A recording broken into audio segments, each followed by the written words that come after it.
Hello friends, welcome back to the channel. और देखिए आज की इस वीडियो में हम करेंगे मार्केटिंग। जैसे कि आप सभी की बड़ी डिमांड थी कि भी मार्केटिंग के ऊपर भी एक मैराथन लेके आई जाए, तो आज आपकी जो मार्केटिंग से रिलेटेड आपके जो इंपॉर्टेंट टॉपिक है और जो भी आपका बिल्कुल टू द पॉइंट हम बात करेंगे। ज़्यादा एक्सप्लेनेशन यहाँ पे मैं नहीं दूंगी क्योंकि आप सभी को पता है कि इतना टाइम भी नहीं है।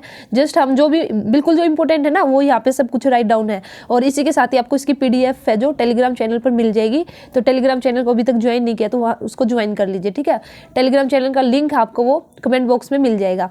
और यहाँ पे मैं आपको सिर्फ एक आइडिया दे दूंगी कि भाई इसके अंदर हमारे क्या क्या हो सकता है, जिससे एटलीस्ट अगर यहाँ से क्वेश्चन आए भी तो आपको एक आइडिया हो जाएगा कि भाई हाँ ये इसका आंसर हो सकता है। तो चलिए फिर स्टार्ट करते हैं। तो सबसे पहले जो मैंने यहाँ पे टॉपिक उठाया मार्केटिंग कंसेप्ट, तो मैं यहाँ पे बात करती हूँ। तो आपके टोटल यहाँ पे 6 टाइप आपके मार्केटिंग कंसेप्ट है। तो ये देखिए जो कंसेप्ट है ये क्या क्या बोलते हैं। तो फर्स्ट कंसेप्ट की अगर मैं बात करती हूँ द प्रोडक्शन कंसेप्ट, नाम से ही आप लोगों को पता चल जाएगा कि भाई इसके अंदर क्या है। तो मार्केटिंग में बेसिकली क्या है, जो आपका फर्स्ट कंसेप्ट है जो कि आपका प्रोडक्शन कंसेप्ट, ये किस बात पर जोर देता है, ये बोलता है कि भाई आप जो है सिर्फ प्रोडक्शन करते रहो, मास आपका मास क्वांटिटी में क्या करना है, प्रोड्यूस करना है प्रोडक्ट को। यहाँ पे जो प्रोडक्ट है कस्टमर है उस पर बिल्कुल भी ध्यान नहीं दिया जाएगा, ना तो प्रोडक्ट की क्वालिटी पर ध्यान दिया जाएगा। यहाँ पे सिर्फ जो फोकस रहेगा किस पर कि भाई प्रोड्यूस करो, जितना हो सके उतना प्रोडक्शन कीजिए और फिर अपने आप ही हमारा जो क्या होगा हमें प्रॉफिट होगा, क्योंकि जितना ज़्यादा हमें प्रोडक्शन करेंगे फिर उतनी ज़्यादा हमारी सेल रहेगी और फिर सेल रहेगी तो हमें अपने आप ही प्रॉफिट हो जाएगा, ठीक है। तो प्रोडक्शन कंसेप्ट सिर्फ किस पे फोकस करता है कि भाई, तो देखिए यहाँ पे जो प्रोडक्शन कंसेप्ट है यहाँ पे बेसिकली जो इसके अंदर क्या आएगा आपका कि भी ये बोलता है कि भी लार्ज स्केल क्या करो, आप प्रोडक्शन करो, ठीक है। और इसी के साथ ही weightage to the production efficiency को इन्होंने यहाँ पे वेटेज दी है। और वाइडर डिस्ट्रीब्यूशन की भी यहाँ पे बहुत ज़्यादा प्रोडक्शन करके फिर उसको डिस्ट्रीब्यूट कर दो, ठीक है। तो बेसिकली यहाँ पे जो कॉस्ट है, कॉस्ट को भी क्या रखा जाएगा, लो रखा जाएगा। तो ये इसके अंदर कंसेप्ट के अंदर आपका आया है, ठीक है। अब यहाँ से अगर बाई चांस प्रोडक्शन कंसेप्ट से अगर आपका MCQ आ भी जाएगा ना, तो अब 4 ऑप्शन में से ना आपको एक ऑप्शन तो ऐसा मिलेगा कि भी जिसको रीड करने के बाद आपको ये लगेगा कि भी हाँ इसमें भी ज़्यादा प्रोडक्शन पे बात की गई है, लार्ज स्केल प्रोडक्शन पे बात की गई है, तो फिर आपको एक आइडिया हो जाएगा, ठीक है। तो इसलिए बिल्कुल हम हल्का हल्का सा इस तरह से करेंगे। वैसे जाने को तो भाई डिटेल में भी जा सकते हैं, लेकिन आप सभी को पता है टाइम इतना नहीं है डिटेल में जाने का। तो प्रोडक्शन कंसेप्ट हो चुका, नाम से ही आपको आइडिया हो जाएगा। अब सेकेंड हमारा प्रोडक्ट कंसेप्ट है। तो ये प्रोडक्शन कंसेप्ट है, ये किस पर बेस्ड है, ये आपका थोड़ा सा कंज्यूमर के फेवर में है प्रोडक्ट को लेकर, ठीक है। प्रोडक्ट कंसेप्ट आपका क्या बोलता है कि भाई आपको सिर्फ प्रोडक्शन पे ध्यान नहीं देना, ये नहीं कि बस आप प्रोड्यूस करते जाओ, नहीं, आपको ध्यान किस पे देना है, प्रोडक्ट पे आपको ध्यान देना है। प्रोडक्ट पे ध्यान देने का मतलब क्या है कि भाई क्वालिटी प्रोडक्ट, यहाँ पे बेसिकली क्या है, क्वालिटी प्रोडक्ट आप प्रोवाइड कीजिए, सुपीरियर प्रोडक्ट होना चाहिए, स्टैंडर्ड क्वालिटी यहाँ पे प्रोडक्ट पर आपको देनी है, ठीक है। सिर्फ ये नहीं सोचना कि भी नहीं हम तो प्रोडक्शन करते चलेंगे, मास लेवल पे हम प्रोडक्शन करेंगे और फिर इसको सेल कर लेंगे, हमारा प्रॉफिट हो जाए, नहीं, आपको प्रोडक्ट भी देखना। तो ये किस पे फोकस करेगा, प्रोडक्ट पे। थर्ड है हमारा सेलिंग कंसेप्ट। जो हमारा थर्ड कंसेप्ट देखिए नाम से ही पता चल रहा है, ठीक है। जो सेलिंग कंसेप्ट है ये बेसिकली क्या बोलता है, ये आपका फोकस करता है किस पर, एग्रेसिव सेलिंग एफर्ट पर। कि भाई ये बोलता है भाई चलिए ठीक है आपने प्रोडक्शन कर लिया, प्रोडक्शन करने के बाद आपने प्रोडक्ट चलिए आपकी क्वालिटी भी होगी है, ठीक है। लेकिन जब तक आप जो उसको सेल नहीं करोगे, उसके लिए प्रमोशन नहीं करोगे, प्रमोशन एफर्ट्स आप नहीं लगाओगे, तब तक जो आपका प्रोडक्ट है उसको कोई भी बाय नहीं कर सकता, ठीक है। जो ये बोलता है कि भी जो कंज्यूमर है ना वे अपने आप से बाय करने नहीं आएंगे प्रोडक्ट के। इसके लिए जरूरी है कि भी जो सेलर्स है वो क्या करे, सेलिंग और प्रमोशन इफेक्ट, यहाँ पे एडवर्टाइजमेंट आपको करनी चाहिए, पब्लिसिटी करनी चाहिए, इफेक्टिव कम्युनिकेशन होना चाहिए। प्रोडक्ट के बारे में ना आप लोगों को इन्फॉर्मेशन देनी है। जब कंज्यूमर को प्रोडक्ट की इन्फॉर्मेशन मिलेगी तभी वो उसको क्या करेगा, इसको परचेज करेगा, ठीक है। तो मेन फोकस इसका क्या था, सेलिंग कंसेप्ट का, कि भाई आपको क्या करना है, प्रमोशन आपको करना अपने प्रोडक्ट को लेकर, ठीक है। उसके लिए आपको एडवर्टीजमेंट करनी है, जो मैंने अभी आपको बता दिया, सेल्स प्रमोशन जो भी टेक्निक है, मार्केटिंग स्ट्रेटेजीज है, वे सब आपको फॉलो करनी है। नेक्स्ट हमारा फोर्थ है मार्केटिंग कंसेप्ट, ठीक है। तो देखिए जो मार्केटिंग कंसेप्ट है ये बोलता है कि भाई जो बेस्ट वे है एक बिजनेस करने का, सबसे पहले या आपको क्या करना चाहिए कि भाई देखिए इसने पहले ने क्या बोला कि बस प्रोडक्शन करो, हमें प्रोडक्शन पर ध्यान देना। दूसरे ने बोला भी प्रोडक्शन पर ध्यान देने से काम नहीं चलेगा, हमें प्रोडक्ट पर ध्यान देना भी, क्वालिटी प्रोडक्ट हमें प्रोवाइड कराना। लेकिन जो थर्ड कंसेप्ट था सेलिंग ने बोला भी आप प्रोडक्शन कर लो, चाहे प्रोडक्ट क्वालिटी प्रोडक्ट आप प्रोड्यूस कर लो, लेकिन जब तक आप कस्टमर को उसके बारे में नहीं बताओगे ना, तब तक आपकी सेलिंग अच्छे से सेलिंग नहीं होगी, ठीक है। लेकिन ये यहाँ पे मार्केटिंग कंसेप्ट है, ये क्या बोलता है कि भाई आप ये सब क्यों कर रहे हो, आप जो भी प्रोडक्ट प्रोड्यूस करोगे तो उसको सबसे पहले आप जो बायर है ना उसी से पूछ लीजिए कि भाई उसको किस तरह का प्रोडक्ट चाहिए, ठीक है। तो सबसे पहले जो बायर्स की नीड्स है उसको जानिए, और फिर जैसा बायर्स बताएगा, जैसा कस्टमर बताएगा, उसके अकॉर्डिंग ही आप गुड्स को प्रोड्यूस कर दिए। तो यहाँ पे बेसिकली अगर मैं इस कंसेप्ट की बात करती हूँ तो यहाँ पे जो ध्यान दिया गया है, यहाँ पे जो कस्टमर है बिल्कुल उसको ध्यान में रखकर उसके अकॉर्डिंग, उसकी नीड के अकॉर्डिंग हम क्या करेंगे, जो गुड्स है उसको प्रोड्यूस करेंगे और फिर बाद में उसको हमें सेल करेंगे, ठीक है। यहाँ पे बेसिकली जो ये आपकी अप्रोच है, ये क्या है, हमारी कस्टमर ओरिएंटेड है।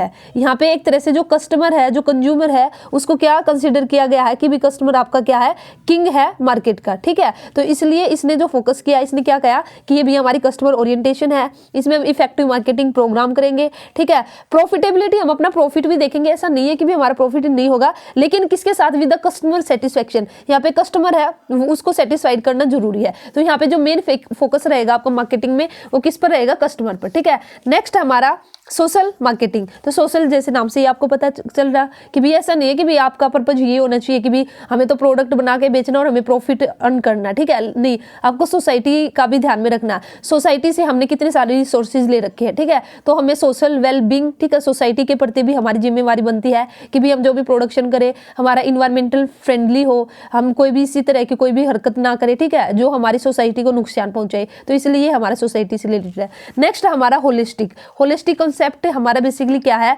देखिए होलिस्टिक कंसेप्ट की अगर मैं बात करती हूँ तो ये हमारा कॉम्बिनेशन है। यहाँ पे होलिस्टिक कंसेप्ट हमारा किस किस का कॉम्बिनेशन है, सोशल मार्केटिंग का, इंटरवल मार्केटिंग का, इंटीग्रेटेड मार्केटिंग का और रिलेशनशिप मार्केटिंग का। वैसे इतना डीप क्वेश्चन नहीं पूछा जाना चाहिए स्टेट में, लेकिन फिर भी आ जाए तो हो सकता है एक एमसीक्यू यहाँ से भी बन सकता है कि जो होलिस्टिक मार्केटिंग है उसके अगर कॉम्बिनेशन की बात करते हैं तो हो सकता है कि आपको 3 कॉम्बिनेशन दे दिए जाएंगे, ठीक है, या फिर आपको एक कॉम्बिनेशन दे दिया जाए और 3 अदर कॉम्बिनेशन, और फिर पूछ लिया जाए कि भी जो होलिस्टिक मार्केटिंग है इसमें से किसका कॉम्बिनेशन है। तो ये 4 वर्ड भी आप याद कर लेना, सोशल मार्केटिंग, इंटरवल मार्केटिंग और इंटीग्रेटिंग मार्केटिंग, ठीक है। तो बेसिकली जो हमारा होलिस्टिक मार्केटिंग कंसेप्ट है, ये हमारे क्या बोलता है, ये हमारा बोलता है कि भाई आपको बिल्कुल सबको लेके चलना, ठीक है, किसी को भी नहीं छोड़ना, बिल्कुल इंटीग्रेट होके जो रिलेशनशिप है हमारे कस्टमर के साथ, मेंबर्स के साथ, सबके साथ, सोसाइटी लेकर को। होलिस्टिक का मतलब ही क्या है कि भाई होल, आपको सबको लेके चलना है, ठीक है। तो ये थे बेसिकली हमारे क्या कंसेप्ट, मार्केटिंग कंसेप्ट। अब नेक्स्ट हमारा बहुत ही इंपॉर्टेंट है मार्केटिंग मिक्स, ठीक है।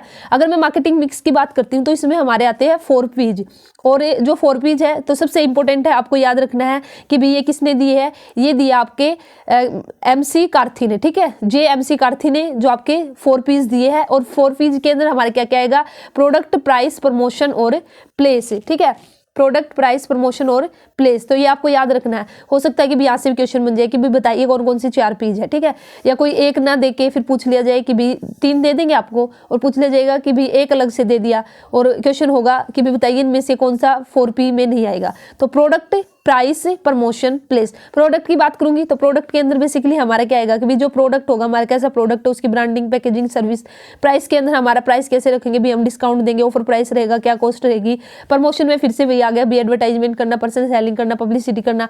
प्लेस का मतलब है कि भी हम किस तरह से डिस्ट्रीब्यूट करेंगे, जो हमने प्रोडक्ट बनाया है उसका डिस्ट्रीब्यूशन क्या रहेगा, जो स्टोरेज, हमारा वेयर हाउसिंग, ये सब इसके अंदर आ जाएंगे, ठीक है। तो ये थे हमारे 4 P's seller point of view से, सेलर पॉइंट ऑफ व्यू से, और JMC कार्थी ने इनको दिया है। अब हमारे 4 C's भी है, ठीक है, यहाँ पे है 4 C's, ये हमारे किसके पॉइंट ऑफ व्यू से है, कस्टमर पॉइंट ऑफ व्यू से हमारे, और ये किसने दिए है, रॉबर्ट लाउटरबोर्न ने, ठीक है। ये नाम याद रखना, भी हो सकता है कि ऐसा पूछ लिया जाए कि जो 4 C's है वे किसने दी है, रॉबर्ट लाउटरबोर्न ने, ठीक है। तो ये कस्टमर पॉइंट ऑफ व्यू से है क्या, कस्टमर सॉल्यूशन, जो फर्स्ट C रहेगा हमारा customer solution, second customer cost, third हमारा कम्युनिकेशन, और फोर्थ हमारा कन्वीनियंस, ठीक है। इसको आप इससे रिलेट करके कर सकते हो। जो सेलर्स ने 4 P, यहाँ पे सेलर्स के पॉइंट ऑफ व्यू से जो 4 P थे, तो फर्स्ट क्या था, प्रोडक्ट। तो प्रोडक्ट का मतलब क्या है, तो देखिए प्रोडक्ट हमारा क्या है कि भी प्रोडक्ट क्या है जो सेलर प्रोवाइड करेगा, सेलर पॉइंट ऑफ व्यू से प्रोडक्ट क्या है जो सेलर प्रोवाइड करेगा, लेकिन कस्टमर पॉइंट ऑफ व्यू से ये प्रोडक्ट बेसिकली एक तरह से क्या हो जाएगा, जो प्रोडक्ट है वो क्या हो जाएगा, कस्टमर सॉल्यूशन, क्योंकि जो कस्टमर है उसको चाहिए ना, वो तो प्रोडक्ट को ढूंढ रहा है और जो सेलर है उसने प्रोडक्ट प्रोवाइड करा दिया, तो प्रोडक्ट सेलर प्रोवाइड्स करता है, तो वही फिर ये क्या बन जाता है, प्रोडक्ट कस्टमर के लिए सॉल्यूशन बन जाएगा, क्योंकि भी सॉल्यूशन के लिए भी कस्टमर को प्रोडक्ट चाहिए था, वो उसको ढूंढ रहा था। ठीक है, सेकेंड अगर मैं बात करती हूँ सेलर पॉइंट व्यू से, प्राइस क्या है, प्राइस को कौन डिटरमाइन करेगा, सेलर प्राइस को डिटरमाइन करेगा। ठीक है, तो सेलर ने प्राइस डिटरमाइन किया, तो वहीं पे जो प्राइस डिटरमाइन हुआ वही प्राइस कस्टमर के लिए क्या हो जाएगा, कॉस्ट हो जाएगा। थर्ड में बात करती हूँ प्रमोशन की।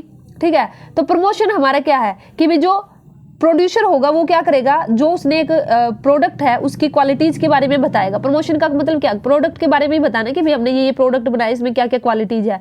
तो वही सेम आपका, अगर इसको मैं इसके साथ कंपेयर करती हूँ तो कस्टमर के पॉइंट ऑफ व्यू से क्या हो जाएगा, कम्युनिकेशन हो जाएगा। तो कहीं ना कहीं जो प्रोडक्ट के बारे में इंफॉर्मेशन दी है, जो कम्युनिकेट किया प्रोडक्ट के बारे में, तो वो जो कस्टमर उसके लिए क्या हो गया, कम्युनिकेशन हो गया। ठीक है, मीन्स जो कस्टमर है वो क्या करेगा, जो कस्टमर है वो रिसीव करेगा इंफॉर्मेशन अबाउट द प्रोडक्ट।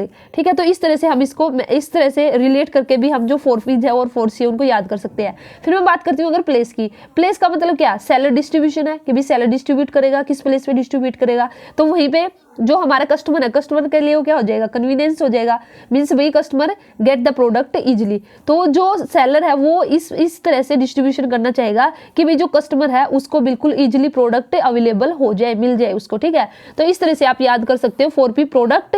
पहले सबसे पहले जो सेलर है वो क्या करेगा, प्रोडक्ट बनाएगा, फिर उसका प्राइस एक फिक्स करेगा, प्राइस फिक्स करने के बाद फिर लोगों को उसके बारे में बताएगा, कस्टमर को प्रमोशन करेगा प्रमोशन के थ्रू, और फिर फाइनली उस प्लेस पर पहुंचा देगा। ठीक है, तो वहीं पे कस्टमर की अगर मैं बात करती हूँ तो कस्टमर यहाँ से अगर ये याद ना हो ना तो इधर से आप याद कर सकते हो, प्रोडक्ट था तो कस्टमर के लिए वो सॉल्यूशन था, प्राइस था तो कस्टमर के लिए था कॉस्ट, प्रमोशन था तो कस्टमर के लिए था कम्युनिकेशन, और प्लेस था तो कस्टमर के लिए था कन्वीनियंस। तो इस तरह से इजीली आप 4C भी याद कर सकते हो। ठीक है, और ये जरूर याद रखना 4P किसने दी है और जो ये 4C है ये किसने दी है। ठीक है, ये मैंने यहाँ पे हाईलाइट भी कर रखे है।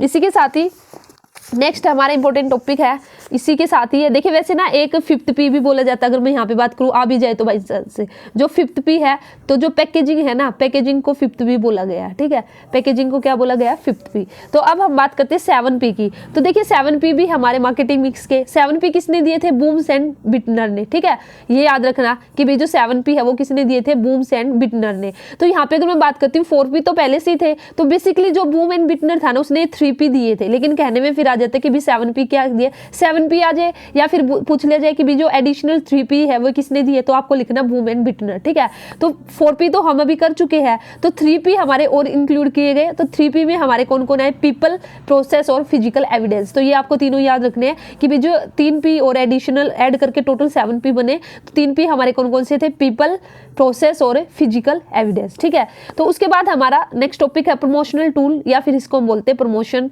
मिक्स। ठीक है, तो जो हम जब प्रमोशन करते हैं किसी प्रोडक्ट की, जो इन्फॉर्मेशन है जो वो कस्टमर को दी जाएगी, तो उसके लिए हम किसके क्या क्या हमारे सोर्सेज रहेंगे, क्या क्या टूल्स रहेंगे जिससे हम जो एक इन्फॉर्मेशन दे सकते हैं। वैसे तो बिल्कुल ईजी सा टॉपिक है, फिर भी मैंने यहाँ पे डाल दिया भी एडवर्टाइजमेंट करके। एडवर्टाइजिंग आप सभी को पता है कि भी एडवर्टाइजमेंट के थ्रू कैसे जो प्रोडक्ट है उसकी इन्फॉर्मेशन दी जाएगी। नेक्स्ट हमारा सेल्स प्रमोशन करके। ठीक है, सेल प्रमोशन में हम क्या करेंगे, भी डिस्काउंट दे देंगे, कूपन दे देंगे, डेमो दिखाएंगे, डेमो दिखा के फिर वहाँ पे कुछ भी छूट हम दे के हम क्या करेंगे, सेल्स प्रमोशन करेंगे। थर्ड हमारा पर्सनल सेलिंग है। पर्सनल सेलिंग में क्या होगा कि भी पर्सनली कई बार घर घर जाके भी जो सामान है उसको बेचा जाता है, या फिर इसके साथ ही जैसे ट्रेड शो वगैरह कर दिए जाएंगे, तो वहाँ पे पर्सनली जो वहाँ पे सेलर रहेगा वो कस्टमर को उसके बारे में बताएगा और वहाँ पे अपना जो प्रोडक्ट है उसको सेल आउट करेगा। उसके बाद पब्लिक रिलेशन। तो पब्लिक रिलेशनशिप में हमारे जो भी स्पॉन्सरशिप है, इवेंट्स वगैरह जो भी ऑर्गेनाइज किए जाते हैं, तो वो सब उसके थ्रू हम क्या करते हैं, जो अपना प्रोडक्ट है उसकी इन्फॉर्मेशन है वो कस्टमर तक पहुंचाते हैं। फिर नेक्स्ट हमारा डायरेक्ट एंड डिजिटल मार्केटिंग। तो आप सभी को पता है कि भी आजकल डायरेक्ट मेल के थ्रू, आपको ईमेल पर भी, वैसे मोबाइल पर भी, ठीक है, बीच बीच में ऐड वगैरह आती रहती है, तो ये सब क्या है, डायरेक्ट और डिजिटल मार्केटिंग। तो ये बेसिकली हमारे क्या हुए, प्रमोशनल टूल। अब नेक्स्ट हमारा बहुत इंपॉर्टेंट है ये भी। ठीक है, तो देखिए अगर थोड़ा सा 11th-12th से बाहर सिलेबस आया तो फिर आपके यही टॉपिक बनते हैं कि भी जहाँ से आपके क्वेश्चन आएंगे, और सारे के सारे 11th-12th में से आ गया तो वैसे भी आपको कम से कम 5-7 क्वेश्चन या 10 क्वेश्चन तो भी फिर भी थोड़े से ऊपर के मिलेंगे। ठीक है, 50 क्वेश्चन के करीब आपके 11th-12th से आ जाएंगे, लेकिन 10 क्वेश्चन तो फिर भी थोड़ा सा आपको आपको करना ही पड़ेगा। तो वे पूरे पूरे चांसेस है कि भाई इन्हीं टॉपिक में से आ जाए, जैसे भी 2-3 मार्केटिंग में से उठा लेंगे, 2-3 HRM में से उठा लिए, तो इस तरह से, ठीक है। तो देखिए the 7 elements of the McKinsey 7S framework भी इसको बोलते हैं, ठीक है। तो आपको याद रखना कि जो आपका 7S फ्रेमवर्क है ये किसने दिया है, मैकेंसे ने इसको दिया है, तो ये आपको जरूर याद रखना। और जो आपके 7 जो फ्रेमवर्क है 7 एलिमेंट दिए गए ना, इसको 2 पार्ट्स में डिवाइड किया गया, हार्ड और सॉफ्ट। कुछ आपके हार्ड एलिमेंट है, कुछ आपके सॉफ्ट है, तो ये आपको जरूर याद रखना। क्वेश्चन बन सकता है कि भाई आपसे पूछ लिया जा सकता है कि बताइए कौन कौन से हार्ड एलिमेंट है, या फिर हो सकता है कि भाई एक हार्ड एलिमेंट दे दिया जाए क्वेश्चन के अंदर MCQ में आपका, और 3 आपको दे दिए जाए सॉफ्ट एलिमेंट, और फिर पूछ लिया जाए कि भाई आप बताइए कि इनमें से कौन सा हार्ड है। तो हार्ड के अंदर हमारे कौन कौन से एलिमेंट आएंगे, स्ट्रेटजी, स्ट्रक्चर और सिस्टम। सॉफ्ट की अगर मैं बात करती हूँ तो सॉफ्ट के अंदर आएगा शेयर्ड वैल्यूड, स्किल, स्टाइल और स्टाफ। इसको कैसे याद रखोगे, शेयर्ड वैल्यू को याद रख लेना, ठीक है, शेयर्ड वैल्यू को याद रख लेना कि भाई ये सॉफ्ट में आएगा। बाकी आपके जो हार्ड वाले है ना, तो यहाँ इसको ऐसे भी देख सकते हो भी सभी ये थोड़े बड़े बड़े इन द सेंस इनकी स्पेलिंग अगर यहाँ पे मैं बात करती हूँ तो हार्ड के अंदर हार्ड है, मुश्किल है तो भी स्पेलिंग भी इनकी कहीं ना कहीं मुश्किल हम बोल सकते हैं, ठीक है।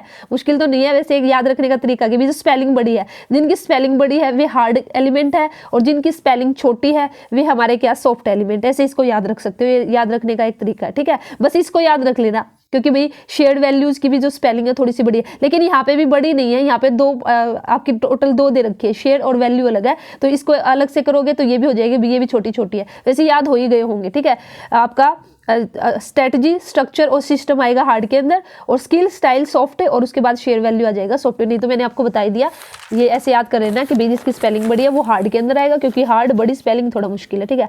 अब हम बात करेंगे पोर्टफोलियो एनालिसिस, बहुत इंपॉर्टेंट है पोर्टफोलियो एनालिसिस, अगर क्वेश्चन यहाँ से आएगा तो देखिए पोर्टफोलियो एनालिसिस के अंदर हम बात करेंगे BCG मैट्रिक्स की, GE बिजनेस मॉडल की, और ends of product market growth matrix की। तो सबसे पहले बात करते हैं हम BCG मैट्रिक्स की। तो BCG मैट्रिक्स की अगर मैं बात करती हूँ तो इसकी फुल फॉर्म देखिए, इसकी फुल फॉर्म क्या होगी, बोस्टन कंसल्टिंग ग्रुप मैट्रिक्स। अगर बाय चांस आपसे क्वेश्चन कुछ भी लिया जाए फुल फॉर्म को लेकर तो आपको पता होनी चाहिए। इसी के साथ ही इसको प्रोडक्ट पोर्टफोलियो मैट्रिक्स भी बोलते हैं, ये इसका अनदर नेम है प्रोडक्ट पोर्टफोलियो मैट्रिक्स। और इसको जो BCG मैट्रिक्स इसको किसने दिया था, वैसे तो ये नहीं पूछा जाएगा लेकिन पूछ भी सकते भी, कुछ नहीं पता, ठीक है, हमें पता होना चाहिए।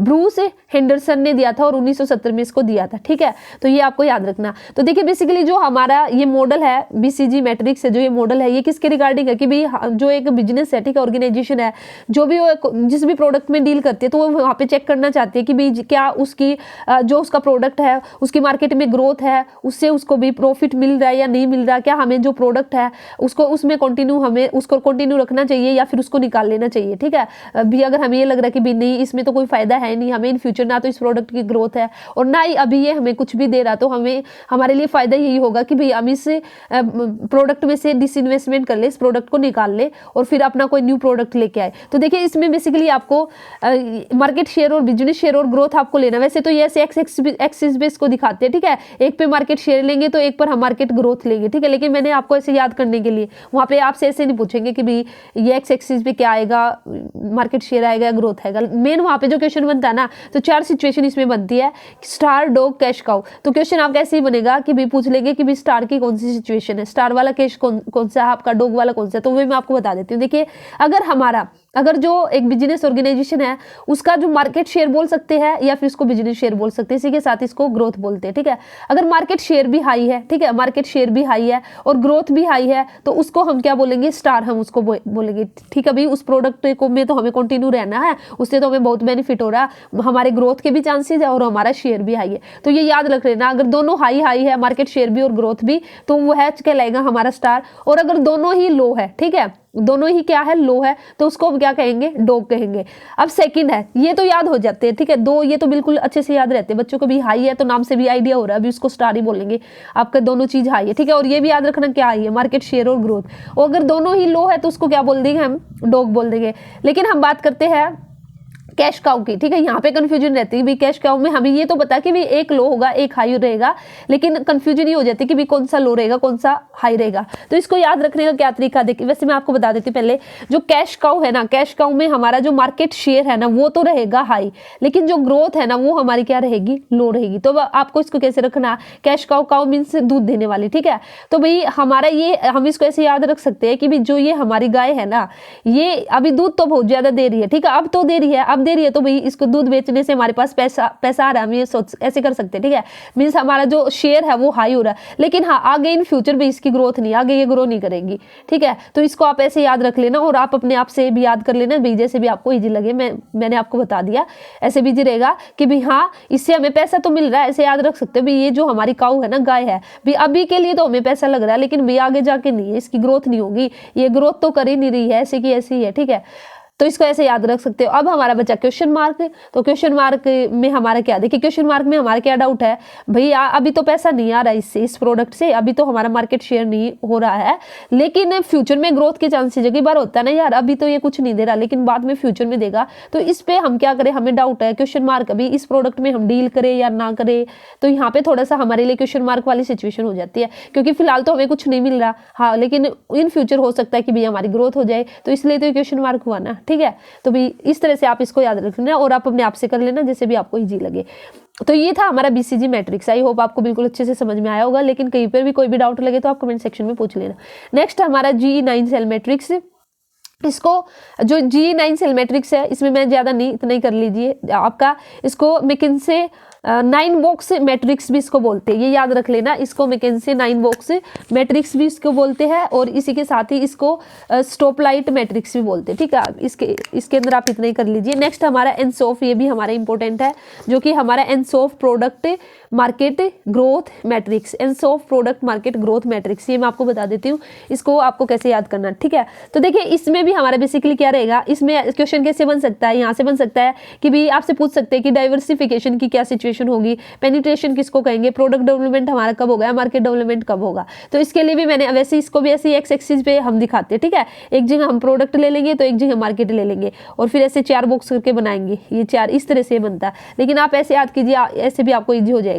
मेन हमें पता होना चाहिए कि भी ये सिचुएशन है, डाइवर्सिफिकेशन की कौन सी सिचुएशन होगी, ठीक है। तो सबसे पहले यहाँ पे प्रोडक्ट है, ये आपका मार्केट है। देखिए अगर हमने क्या किया, एक बिजनेस ऑर्गेनाइजेशन उसने क्या किया, अगर वह प्रोडक्ट भी नया लेके आ गई और उस प्रोडक्ट को नई मार्केट में लॉन्च कर दिया, ठीक है, नई मार्केट में लॉन्च किया है और प्रोडक्ट भी नया है, तो उस सिचुएशन को हम बोलते हैं क्या, डाइवर्सिफिकेशन। तो क्या करना, दोनों ही चीजें क्या हो जाएगी, उसमें न्यू हो जाएगी, प्रोडक्ट भी हमारा नया है और मार्केट भी नई है। नेक्स्ट हमारा पेनिट्रेशन। तो पेनिट्रेशन कैसे याद रखना कि भी हमारा जो प्रोडक्ट भी एग्जिस्टिंग प्रोडक्ट है और एग्जिस्टिंग मार्केट, मीन्स वही प्रोडक्ट, हम कोई नया प्रोडक्ट नहीं लेके, सेम प्रोडक्ट है उसी मार्केट में, भाई जिस मार्केट में हमारा प्रोडक्ट चल रहा था, तो फिर इसको क्या बोलते हैं, पेनिट्रेशन। इसमें हमारा बेसिकली क्या रहेगा, इसमें थोड़ा सा चेंज करेंगे हम प्रोडक्ट में बिल्कुल थोड़ा सा चेंज करके लेके आएंगे, और उसको वही हमारा प्रोडक्ट रहेगा सेम, और उसी मार्केट में हम उसको लेके आएंगे, तो उसको हम क्या बोलेंगे, पेनिट्रेशन, ठीक है। तो इसमें जो प्रोडक्ट में चेंज होगा ना, बिल्कुल थोड़ा सा होगा, हल्का फुल्का कर दिया। जैसे मैं बात करती हूँ लेज है, ठीक है, लेज हमारा क्या वही प्रोडक्ट है, तो इसमें हमने थोड़ा सा चेंज क्या किया, जैसे हमने जो रैपर है, रैपर चेंज कर दिया उसका, या फिर हमने जो टेस्ट है हल्का सा, ठीक है, पहले नमक का था तो अब हमारा मिर्ची वाला आने लग गया, तो इसलिए हमने क्या किया, थोड़ा सा चेंज किया है। तो थोड़ा सा चेंज किया प्रोडक्ट में और उसको उसी मार्केट में हमने लॉन्च कर दिया, तो उसको क्या बोलेंगे, पेनिट्रेशन। अरे हाँ, न्यू का मतलब क्या है, न्यू का मतलब है बिल्कुल ही नया प्रोडक्ट लेके आ गए हम, ठीक है, तो उसको हम क्या बोलेंगे, डाइवर्सिफिकेशन। नेक्स्ट ये वाला टॉपिक ना मैं आपको बहुत अच्छे से कराऊंगी, लेकिन अभी बाद में करेंगे, बहुत ही इंटरेस्टिंग टॉपिक है और बहुत ही अच्छे से देखने में लगते हैं ये मुश्किल, पता नहीं यार क्या है क्या नहीं, और बुक में तो करते तब तो बिल्कुल नहीं समझ में आते, लेकिन ये बहुत ही इंटरेस्टिंग टॉपिक है, ठीक है। ये बीसीजी मैट्रिक्स वाला भी और एनसोफ वाला भी, तो इसको हम बाद में करेंगे स्टेट के एग्जाम के बाद ही, क्योंकि आगे भी तो हमें तैयारी करनी ना। ऐसा तो नहीं है ना कि मैं स्टेट का एग्जाम हो गया तो हमारी जॉब लग गई, जॉब के लिए तो हमें और ज़्यादा मेहनत करनी पड़ेगी, तो तब हम इनको बिल्कुल डिटेल में करेंगे। अभी के लिए आप इतना याद रख लेना, क्योंकि अभी के लिए जो क्वेश्चन आपके बनेंगे ना, वे इतने बनेंगे कि भाई बस जैसे आपको यही पूछ लिया जाए कि भाई डाइवर्सिफिकेशन की क्या सिचुएशन होगी, तो वहाँ पे ऑप्शन होगा कि न्यू प्रोडक्ट न्यू मार्केट, ठीक है, 2 ऑप्शन और दे देंगे या बोथ ऑफ, अब ऐसे दे देंगे, तो फिर आपको पता है तो आप इजीली आंसर कर दोगे, ठीक है। तो पेनिट्रेशन हो गया। तो पेनिट्रेशन में आप इतना याद रखना कि भी दोनों ही आपकी ओल्ड रहेंगी, ठीक है, वही मार्केट है वही प्रोडक्ट है, कोई चेंज नहीं है, चेंज है तो सिर्फ थोड़ा सा प्रोडक्ट में चेंज किया, ठीक है। उसके बाद प्रोडक्ट डेवलपमेंट, अब नाम से याद रखना प्रोडक्ट डेवलपमेंट हमने किया, तो अब हमारा क्या होगा, जो प्रोडक्ट तो होगा हमारा नया, प्रोडक्ट डेवलपमेंट है ना, तो प्रोडक्ट तो होगा नया और जो मार्केट रहेगी हमारी सेम मार्केट रहेगी, वही एग्जिस्टिंग मार्केटिंग रहेगी, ठीक है। उसके बाद नेक्स्ट हमारा मार्केट डेवलपमेंट। अब मार्केट डेवलपमेंट में क्या होगा, अब मार्केट डेवलपमेंट है ना, तो अब हमारी मार्केट तो नहीं होगी और प्रोडक्ट हमारा ओल्ड प्रोडक्ट जो हमारा एग्जिस्टिंग प्रोडक्ट है वही रहेगा, तो उसको बोलेंगे मार्केट डेवलपमेंट। एक बार फिर से रिवाइज करा देती हूँ। अगर हमारी दोनों ही चीजें, नया प्रोडक्ट लेके आए और हमने किसी नई मार्केट में उसको लॉन्च किया, नई मार्केट में लेके गए तो उसको डाइवर्सिफिकेशन बोलेंगे। अगर दोनों हमारे सेम है, प्रोडक्ट भी वही है, मार्केट भी वही है, तो उसको बोलेंगे पेनिट्रेशन। ठीक है, प्रोडक्ट डेवलपमेंट इसका मतलब प्रोडक्ट तो हमारा नया है और मार्केट हमारी वही है, तो प्रोडक्ट डेवलपमेंट। मार्केट डेवलपमेंट अब हमारी मार्केट नहीं है, प्रोडक्ट हमारे सेम है, एग्जिस्टिंग प्रोडक्ट है, तो उसको बोलेंगे मार्केट डेवलपमेंट। ठीक है, तो आई होप आपको समझ आया होगा। अब हमारा जो नेक्स्ट है प्रोडक्ट लाइफ साइकिल, तो थोड़ा सा इसके बारे में भी देख लेते हैं कि भी जो प्रोडक्ट लाइफ साइकिल है वो क्या है। देखिए, अगर प्रोडक्ट लाइफ साइकिल की बात करती है तो इसकी आपकी टोटल 4 स्टेजेस रहेंगी। तो फर्स्ट स्टेजेस जैसे कि आप सभी को पता है इंट्रोडक्शन है, सेकंड हमारी ग्रोथ है, थर्ड हमारी मैच्योरिटी है और हम फिर फोर्थ हमारी है डिक्लाइन स्टेज। तो इंट्रोडक्शन स्टेज हमारी क्या कि भी जो हम प्रोडक्ट है उसको मार्केट में लेके ही आए, हमने इंट्रोड्यूस ही कराया। ठीक है, तो इसमें हमारा बेसिकली क्या होगा, जो प्रोडक्ट हमने उसको इंट्रोड्यूस कराया है, तो यहाँ पे जो हमारी सेल है, स्टार्टिंग में सेल थोड़ी कम रहेगी क्योंकि भी नया नया प्रोडक्ट आया है, हर कोई उसको लेने में थोड़ा सा हिचकता है। ठीक है, तो इसलिए हमें क्या करना पड़ेगा, भी हम ये चाहते हैं कि भी जो हमारा प्रोडक्ट है उसको ज्यादा से ज्यादा खरीदे, तो हमें हैवी एक्सपेंडिचर करना पड़ेगा in introduction of the product. भी प्रोडक्ट को इंट्रोड्यूस कराने में तो हमें हैवी कैसे कि भी वही एडवर्टीजमेंट वगैरह हम करके लोगों तक बात पहुंचाएंगे कि भी हाँ ये अच्छा प्रोडक्ट है, ये इसके अंदर ये क्वालिटी है, लोगों को अट्रैक्ट करेंगे, कस्टमर है उनको अट्रैक्ट करेंगे भी, ताकि वे हमारा जो प्रोडक्ट है उसको खरीद ले। ठीक है, तो स्टार्टिंग में हो सकता है कि फिर भी हमारा जो प्रॉफिट है वो भी थोड़ा कम ही हो क्योंकि सेल कम होगी। हाँ, लेकिन अगर हमने ज़्यादा एडवर्टीजमेंट कर दी, और इसमें हम बेसिकली क्या करेंगे, जो इंट्रोडक्शन स्टेज हमारी रहेगी इसमें हमें फॉलो करेंगे रैपिड स्कीमिंग स्ट्रेटजी, इसको फॉलो किया जाएगा। ठीक है, तो इसमें बेसिकली क्या ये स्ट्रेटजी क्या है, इसमें जो हम प्राइस है शुरू में हम प्राइस भी हाई रखेंगे और जो हमारा प्रमोशन है वह भी हम हाई करेंगे, तो उस स्ट्रेटजी को हम बेसिकली बोलते हैं रैपिड स्कीमिंग। ठीक है, रैपिड स्कीमिंग स्ट्रेटजी। तो ये हमें जब बिल्कुल स्टार्टिंग में एक नया प्रोडक्ट आता है ना, तो उस टाइम मोस्टली हम स्कीमिंग प्राइसिंग पॉलिसी है उसको अडॉप्ट करते हैं कि भी चलिए शुरू में है, अभी अभी हम अपना नया प्रोडक्ट लेके आए हैं, तो हमें प्राइस हाई रखेंगे तो हमें प्रॉफिट ज़्यादा हो जाएगा। ठीक है, क्योंकि अगर बाद में तो फिर उस प्रोडक्ट को लेकर और कॉम्पिटिटर आ जाएंगे, तो जैसे ही और न्यू कॉम्पिटिटर आएंगे तो फिर भी अपने आप ही है कि भी उसके जो प्राइस है वह भी कम हो जाएंगे और जो हमारे प्रोडक्ट की सेल थी वो भी कम हो जाएगी। फर्क तो पड़ता ही ना, पहले एक ही है, पहले मोनोपोली है, एक तरह से मोनोपोली होने की वजह से वो अपना मनमर्जी से जो प्राइस है चार्ज करेगा। ठीक है, लेकिन जैसे ही कॉम्पिटिटर उतर के आ जाएंगे तो सेल पर इफेक्ट जरूर से जरूर पड़ता है। ठीक है, तो देखिए यहाँ पे मैंने और भी कुछ स्ट्रेटजी लिखी है, वो भी ये सारी की सारी स्ट्रेटजी हम इंट्रोडक्शन स्टेज पर अडॉप्ट कर सकते हैं। ठीक है, अप्लाई कर सकते हैं। तो ये था हमारे फर्स्ट जो रैपिड स्कीमिंग स्ट्रेटजी है, इसके अंदर हाई प्राइस रहेगा, हाई प्रमोशन। नेक्स्ट हमारा स्लो स्कीमिंग स्ट्रेटजी। तो स्लो स्कीमिंग स्ट्रेटजी में हमारा क्या रहेगा, प्राइस तो हम हाई रखेंगे लेकिन जो प्रमोशन है उसको हम क्या करेंगे, उसको लो रखेंगे, प्रमोशन को लो कर देंगे, कम कर देंगे प्रमोशन पर खर्चा, लेकिन प्राइस हम हाई रखेंगे। नेक्स्ट है फिर हमारा रैपिड पेनिट्रेशन स्ट्रेटजी। ठीक है, पेनिट्रेशन स्ट्रेटजी हमारा क्या रहेगा, प्राइस रहेगा लो और प्रमोशन क्या रहेगा हमारा हाई। और स्लो पेनिट्रेशन स्ट्रेटजी में प्राइस भी हमारा लो रहेगा और प्रमोशन भी हमारा लो रहेगा। इसको आप कैसे याद रख सकते हो, पहले ना मैं आपको ये बताती हूँ, तब आपको ये चारों इजीली याद हो जाएगी। देखिए, जो स्कीमिंग प्राइसिंग स्ट्रेटजी होती है ना, तो बेसिकली ये किससे रिलेटेड होती है कि इसमें हम क्या करते हैं, जो प्राइस है ना उसको हाई रखते हैं स्कीमिंग के अंदर कि भाई मलाई मलाई उतार लो। स्कीमिंग का मतलब क्या है कि मलाई मलाई उतार लो। ठीक है, तो इसलिए हमने क्या कर दिया, जो प्राइस है उसको हाई रख दिया। पेनिट्रेशन का मतलब होता है, पेनिट्रेशन प्राइसिंग स्ट्रेटजी का मतलब कि भाई हम लो प्राइस रखेंगे। ठीक है, प्राइस को क्या रखेंगे, कम रखेंगे। तो देखिए अब ये जो मैंने यहाँ पे 4 स्ट्रेटजी बताई है, इनको कैसे याद रख सकते हो, बाई चांस यहाँ से क्वेश्चन आ भी जाए तो। जो हमारा रैपिड स्कीमिंग आया ना, तो अगर स्कीमिंग आ गया ना तो प्राइस हमें हाई रखना है। जो हमारा चेंज हम किसको करेंगे, सिर्फ प्रमोशन को चेंज करेंगे। ठीक है, अगर हमारा है रैपिड स्कीमिंग है तो हमारा प्राइस भी हाई है और प्रमोशन भी हाई है। अब हमारा क्या लो स्कीमिंग है, तो मैंने क्या बोला, जो स्कीमिंग आया है तो प्राइस तो हम क्या रखेंगे, हाई रखेंगे। अब यहाँ पे स्लो आ गया ना, तो किसको स्लो कर देंगे, हम प्रमोशन को स्लो कर देंगे, मीन्स लो कर देंगे। अब हमारे यहाँ पे क्या गया, रैपिड पेनिट्रेशन स्ट्रेटजी। पेनिट्रेशन का मतलब क्या है, प्राइस को क्या रखना, कम रखना, लो रखना। प्राइस को क्या रखना, लो रखना, पेनिट्रेशन का मतलब। तो पेनिट्रेशन का मतलब लो है, तो जहाँ पे पेनिट्रेशन आ गया वहाँ पे प्राइस तो हमारा लो ही चलेगा। अब चेंज क्या होगा, अब हमारा प्रमोशन चेंज होगा। अगर रैपिड है तो अब हमारा प्रमोशन हाई हो जाएगा, अगर हमारा स्लो है तो प्रमोशन हमारा क्या हो गया, लो हो गया। ठीक है, तो इससे आप याद रखना, ये जो स्लो है और जो रैपिड है ये इनका इफेक्ट किस पे पड़ेगा, प्रमोशन पे। अगर रैपिड है तो प्रमोशन हाई है, स्लो है तो प्रमोशन हमारा लो है। और अगर मैं बात करती हूँ पेनिट्रेशन है तो हमारा प्राइस कम ही रहेगा। ठीक है, देखिए दोनों ही सिचुएशन में प्राइस कम है। और अगर हमारा स्कीमिंग है तो प्राइस हमारा हाई है। ठीक है, तो ये था इंट्रोडक्शन स्टेज। सेकंड आती है हमारी ग्रोथ स्टेज। आप सभी को पता है कि इंट्रोडक्शन थी, फिर धीरे धीरे जो कस्टमर है वे अवेयर होंगे प्रोडक्ट के बारे में, वे खरीदना स्टार्ट कर देंगे, तो उसको हम कहेंगे ग्रोथ स्टेज। जहाँ पे हम फिर बाद में कोशिश करेंगे, जो मतलब कि जो ऑर्गेनाइजेशन है वो कोशिश करेगी कि जो क्वालिटी है प्रोडक्ट की उसको इम्प्रूव किया जाए, जितना उसके अलग अलग भी स्टाइल में चेंज किया जाए, ठीक है। और फिर बाद में क्या करते हैं, वे स्टार्टिंग में प्राइस हाई रखेंगे और बाद में रिडक्शन इन द प्राइस में भी हमारा कमी की जाएगी। उसके बाद क्यों, क्योंकि यहाँ पे कॉम्पिटिटर आना स्टार्ट हो जाएंगे, इस वजह से प्राइस कम करना पड़ेगा। फिर मैच्योरिटी स्टेज आएगी, ठीक है। तो ये हमारी कौन सी भी मैच्योरिटी, तो यहाँ पे बेसिकली हमारा जो सेल रहेगी पीक लेवल पर यहाँ पे पहुंच जाएगी और इसके बाद हमारी जो सेल होगी वो डिक्लाइन होना स्टार्ट कर देगी, ठीक है।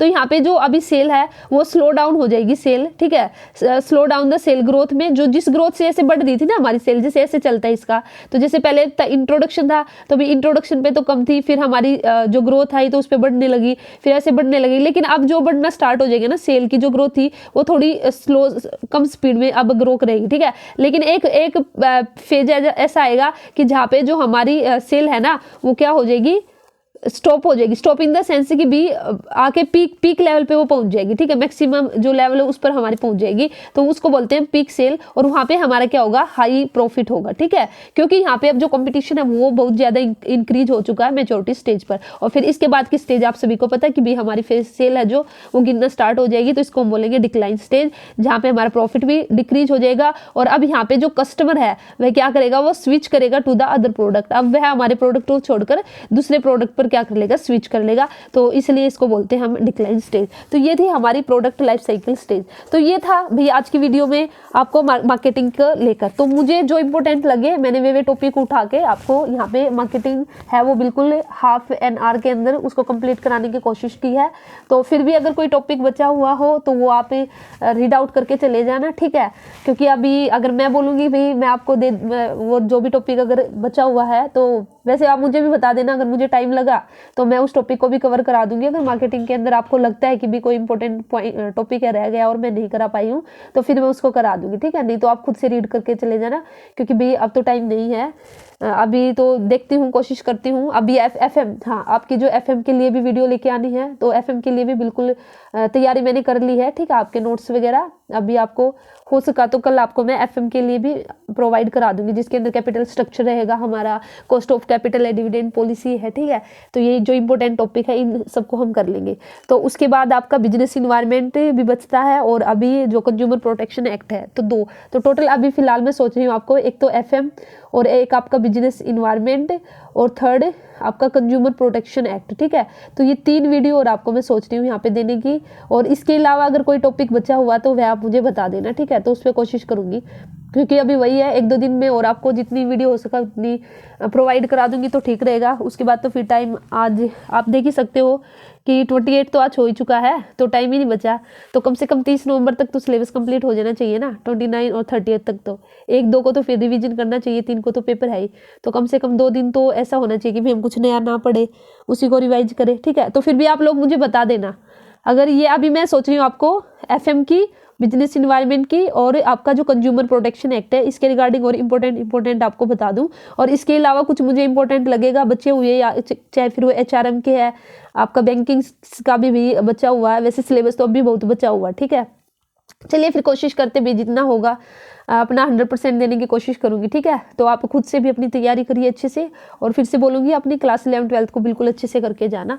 तो चलिए फिर मिलते हैं नेक्स्ट वीडियो में, और जरूर से जरूर कमेंट सेक्शन में बताना वीडियो आपको कैसी लगी। अच्छी लगी तो भी बताना, अच्छी ना लगी तो वह भी बताना कि भाई अच्छी नहीं है, ये कमी है, तो कमी आप मुझे बताना, फिर आगे मैं उसमें सुधार लेके आऊँगी। तो चलिए अपनी तैयारी करते रहिए, बेस्ट ऑफ लक, मिलते हैं नेक्स्ट वीडियो में। Thank you.